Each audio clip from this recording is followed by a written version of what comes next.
Que se passe-t-il au Togo depuis l'interpellation de l'artiste rappeur Amron le 26 mai? Arrêter Amron, cela ne va pas amener de l'eau à Cara, ne va pas construire des salles de classe, ne va pas arranger les routes. Je vous jure, mon pays va très mal. Comment on peut prendre les fardeaux d'un riche et on nous charge, nous les pauvres? Amron, il a dit donc dans une de ses chansons, hein, si seulement si on avait tous eu un suivi, on serait des génies. Je suis fatiguée de savoir qu'on ne peut réussir qu'à l'extérieur et pas chez soi. Pourquoi? Et ya si magnifique au mot, t'es dommagement sans francs de tes chanamou. N'a mon laisse le pour poids. N'y a non La tension monte sur les réseaux sociaux et dans l'espace public. Plus d'une semaine après, toujours aucune information officielle sur ce qui est exactement reproché à Amron. Sur TikTok notamment, les langues se délient. Aujourd'hui, la question dépasse le simple fait de libérer l'artiste Amron. Elle va bien au-delà, surtout suite à l'application des nouveaux tarifs sur les frais d'électricité.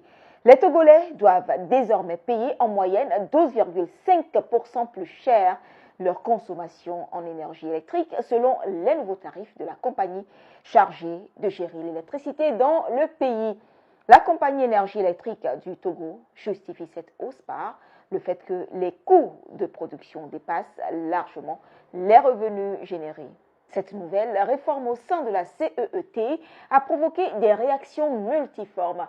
Les Togolais peinent à digérer ces nouvelles mesures. La situation actuelle au Togo, c'est celle de la libération de la parole. Parce que beaucoup de Togolais se sont tus, les Togolais ont toujours eu peur et de plus en plus le silence est en train d'être brisé.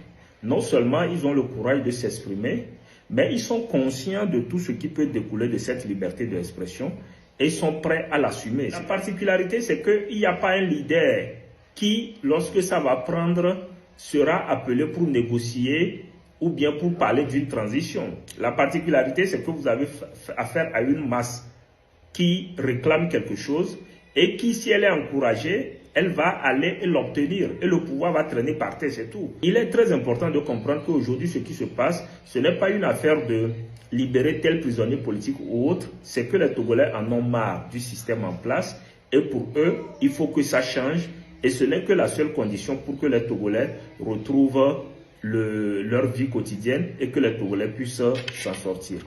L'inquiétude gagne les cœurs. Les avis sont partagés sur le sujet. Une chose est certaine, le président de la République, devenu président du Conseil, Faure Gnassingbé, est plus que jamais interpellé face à la jeunesse qui réclame de meilleures conditions de vie.